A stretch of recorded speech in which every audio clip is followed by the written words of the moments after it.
Welcome to another episode of MYD Global. I'm your host, Leanne Hackman-Carty. In today's episode, I speak with Janne Haldesten, who's a cybersecurity specialist out of Sweden. He does a lot of work with military and communities and organizations. So stay tuned as I talk to him a little bit more about what cybersecurity is and what potential resources there are for individuals, businesses, and communities to take advantage of.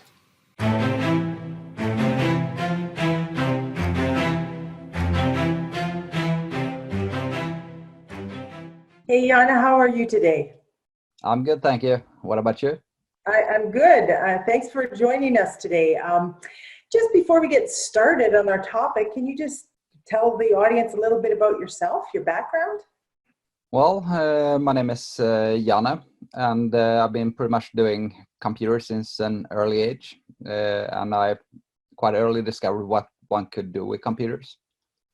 So that interest, along with programming and discovering the insights of computers, has basically turned me into what I am today, like a cyber specialist.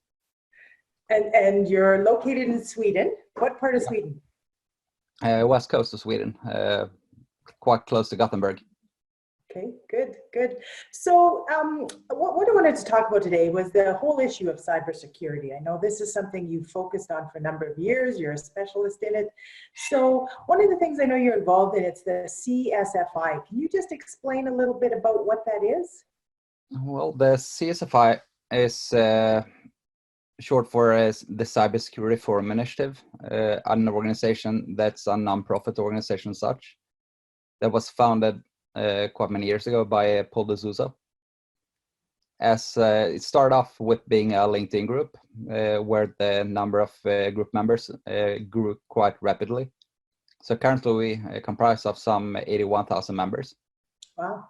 And CSFI does a lot of educational work, primarily towards the US government, military, and other critical functions. Yeah. So when you think about, I mean, I know you can look at cybersecurity from so many different angles, but say we look at from a citizen's level, an individual's level, what are some of the things that you're seeing, maybe some disturbing trends or some problems, as well as some of the solutions that you're seeing or some advice you would give to people on this area? Well, the thing that I do see is that technology is moving rapidly in front of us, like the emergence of artificial intelligence and all the things that comes along with it. Mm-hmm. And the fact that the average citizen has, and society as a whole, has grown a lot dependent on technology. So basically everything is saturated with it, and with that also comes a serious amount of risks, since we tend to forget about cybersecurity. And so from an individual level, what are the things that people would most be at risk for? Yeah, the loss of privacy, that's one thing. And since information has become the new hard currency, that basically can be translated into money as well. Yeah. So that's one, always the challenge between security versus the loss of privacy. Yeah.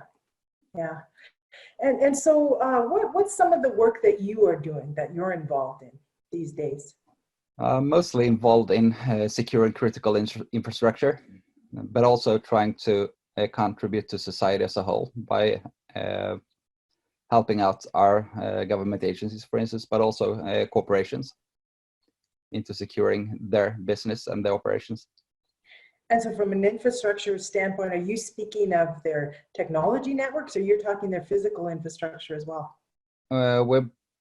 It's both. It's both securing information as such, but also industrial control systems that control functions such as water distribution and power and other things. So you would see a lot of things from your standpoint that maybe I would never even know of, and probably don't even want to know of.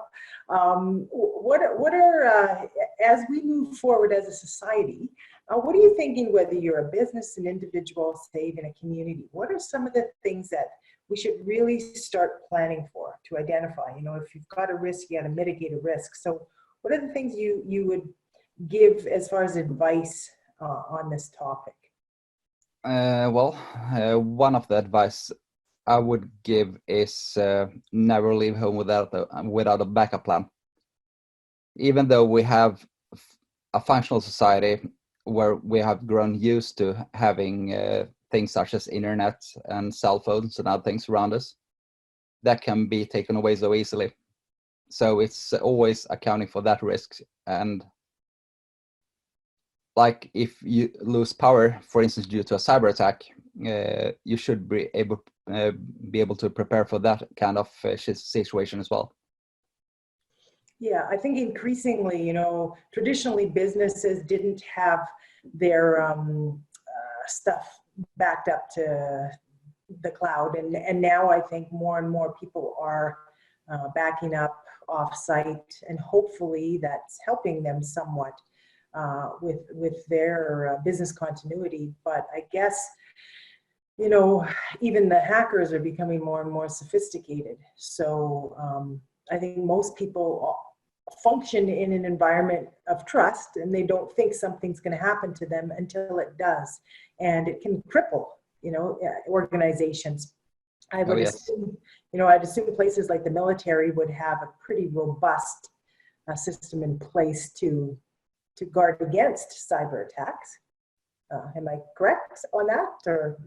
Oh, well, in that sense, yes. But then again, also the military is dependent on the civilian society, like the support functions. And if you hit the soft spots, that will pretty much affect the military forces as well.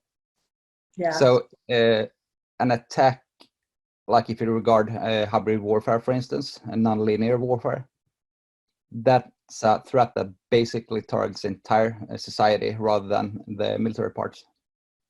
Yeah. So that's the reason to why cyber warfare has emerged as pretty much as a revolution in military affairs, things that have shifted our perspective on things in regard to what they are and what they have been. Yeah. So do you have any websites, resources that you would point people to as far as if they wanted more information on this topic, or resources that they take advantage of? Yeah, well, in order to understand what the threat landscape looks like, could definitely recommend Darknet Diaries. That's like a pod. It's really good. So it's insightful in getting to know more about what's out there and what's actually targeting society and us individuals as well. Okay. Well, I can put those links in the video description for sure. Yeah. And otherwise, if you're a corporation, I would definitely recommend that the IT staff takes a look at what SANS Institute has to offer. Mm-hmm. Both in terms of courses, but they have a lot of available material that's free, so it's a good starting point, definitely. Yeah. Well, is there anything else before we wrap up that you wanted to say that perhaps I didn't ask you a question on? Well, in terms of like the societal view on cybersecurity, it's not just one or several agencies tasked to deal with it. We're pretty much in it all together. Yeah. So that's a collective people sport. Yeah, and it's one that most people have not played before. So it's learning the rules on the fly. Yeah. Basically, cyber defense starts with your computer, if your computer can be hijacked and used in attacks towards other organizations. Yeah.